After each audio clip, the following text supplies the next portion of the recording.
បាទសួស្ដីមេទាំងអស់គ្នាថ្ងៃនេះយើងមកដឹកឡានបន្តទៅទៀតថាតើឡានយើងដឹកដីបានប៉ុន្មានដែរ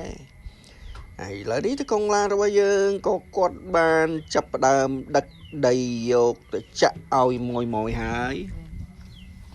មួយកំពុងតែត្រូវការឡានដឹកដីយើងដើម្បីចាក់បំពេញផ្លូវមុខផ្ទះក្រោមផ្ទះអញ្ចឹងហើយសូមអញ្ជើញមេទាំងអស់គ្នារីករាយទស្សនានៅក្នុងការដឹកដីរបស់យើងទាំងអស់គ្នាដូចតទៅហើយលើនេះឡានយើងកំពុងតែចុះទៅកន្លែងចាក់ដីក៏តែឡានរបស់យើងកំពុងតែជាប់ផុងហើយមួយឥឡូវនេះតម្លើងទ្រង់ចាក់ដីហើយសង្ឃឹមថាឡានរបស់យើងមិនអីទេចុះឡានរបស់យើងគឺខ្លាំងណាស់មេយើងមានឡានដែលខ្លាំងម៉ាស៊ីនកម្លាំងសេះខ្លាំង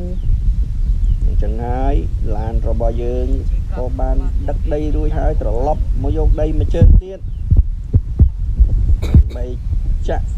ឲ្យមួយនៅតាមផ្ទះដូចសពរដង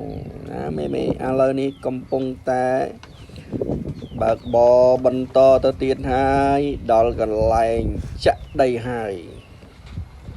គឺថាការងាររបស់យើងជាប្រចាំគឺកំពុងតែចាក់ដី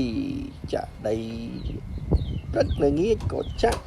ងាចក៏ចាក់ព្រឹកក៏ចាក់ដើម្បីបានលុយយកមកគត់គង់គ្រួសារនិងប្រពន្ធកូននៅមេ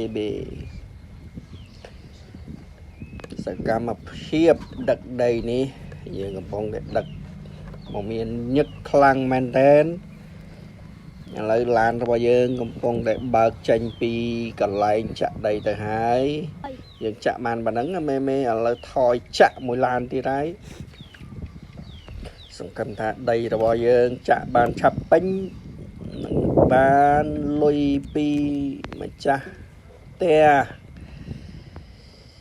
ឥឡូវតកងយើងកំពុងតែដោះទ្រុង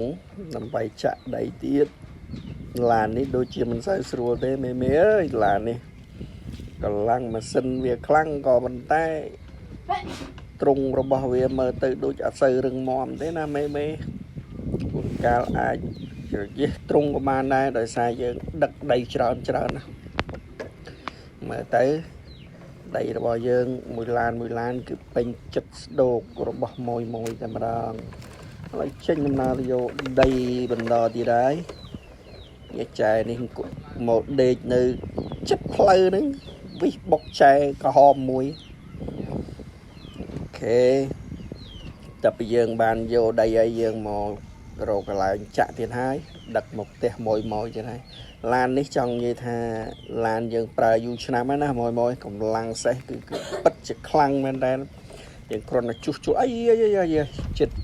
រោធ្លាក់កឡុករោកឡាប់ទៀតតែកងនេះសង្ស័យសវឹងស្រាបានបើកឡានធ្លាក់កឡុកចឹងបាសជើងម្ខាងឥឡូវគឺបាសជើងផងតុបផងទម្រាំបានពេញដីសង្ឃឹមថាមេទាំងអស់គ្នាចាក់ដីឲ្យបានពេញដើម្បីធ្វើផ្លូវចែហមនេះកំពុងឈោមើលមេយើងចាក់ដីហើយយើងទៅយកមួយឡានទៀតហើយមេយើងទៅយកដើម្បីចាក់បំពេញមួយឡានទៀតប្រហែលជាយើងត្រូវសម្រាប់បាយទឹកហើយដោយសារម៉ោងនេះគឺម៉ោងរៀងជ្រៅហើយដោយសារម្ចាស់ផ្ទះគាត់មិនតាន់ដីអញ្ចឹងយើងក៏បាននិយាយថាយើងចាក់ឲ្យមួយឡានទៀតចុះនៅពេលដែលចាក់ឲ្យមួយឡានរួចហើយគឺចប់ហើយ